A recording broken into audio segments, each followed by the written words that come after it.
In a sobering reminder of last year's wet season, torrential rain and flooding are causing chaos in southeast Queensland and northern New South Wales. We'll cross live to our reporter in this state shortly, but first to the region worst hit by the big wet. From Brisbane, Kieran McKechnie reports. It's another battering for a flood-weary state. This is a bit of a reminder about what Mother Nature can do. Across southeast Queensland, Mother Nature took drivers by surprise and kept rescue workers busy.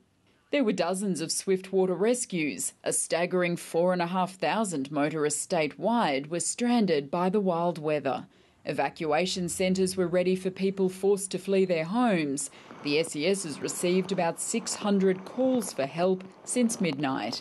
On the Sunshine Coast, dumpsters bobbed in the water like ice cubes as businesses were swamped.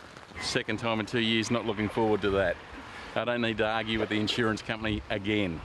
On the Gold Coast, more than a dozen schools were closed. A school's closed, and this has never happened before at All Saints, so it's quite irregular. There was anger and frustration at the Gold Coast airport, with flights delayed, diverted and cancelled. But, you know, they knew this weather was coming. They should have just closed the airport and told people not to come. It's a mess inside.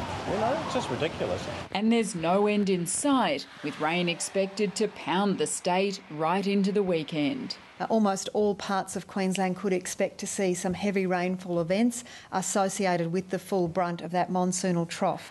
But hopefully on a smaller scale than last year. Kieran McKechnie, ABC News, Brisbane.